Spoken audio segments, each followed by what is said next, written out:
पश्चिम बंगाल के बांकुड़ा जिले में राजनीतिक गलियारों में उस वक्त हलचल मच गई जब बांकुड़ा जिला परिषद अध्यक्ष अनुसुईया रॉय ने एक विवादास्पद बयान जारी कर कहा कि जो जनप्रतिनिधि पार्टी कार्यक्रमों में अनुपस्थित रहेंगे उनका मानदेय निलंबित कर दिया जाएगा। आपको बता दें कि रॉय ने अपने इस फैसले को पंचायत नियमों का हवाला देते हुए उचित ठहराया, जिसके अनुसार पंचायत सदस्य लगातार 3 बैठकों से अनुपस्थित रहने पर अपना मानदेय खो देते हैं। बता दें कि इस घोषणा ने तत्काल राजनीतिक हलकों में हंगामा खड़ा कर दिया है। खासकर विपक्षी भारतीय जनता पार्टी की ओर से कड़ी प्रतिक्रिया देखने को मिली है।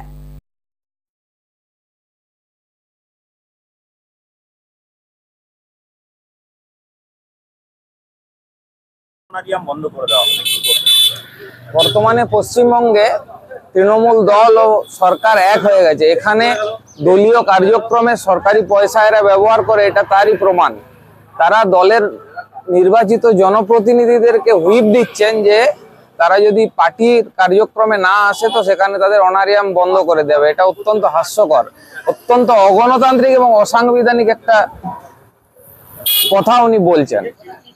তো এটা কি মনে হচ্ছে যে দলের প্রতি কোথাও আনুগত্য থাকছে না দলীয় জনপ্রতিনিধিদের, সেজন্য এই ধরনের কথা বলতে হচ্ছে?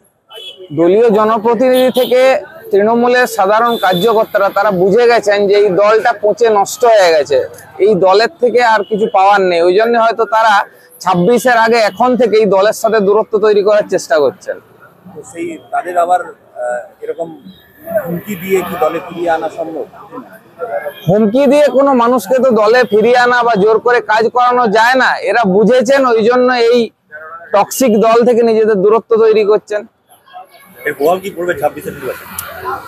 26-এর নির্বাচনে সাধারণ মানুষ বুঝে গেছে যে 11 সালে যে ঘাসকে পোতা হয়েছিল সেটা বর্তমানে তাদের জন্য বাঁশে পরিণত হয়েছে। ওই জন্য এই বাঁশঝাড়কে উপড়ে ফেলতে মানুষ অলরেডি সংকল্পবদ্ধ হয়ে গেছেন। 26-এর নির্বাচনে এখানে রাষ্ট্রবাদী বিজেপির সরকার গঠিত হবে। আপনার নাম?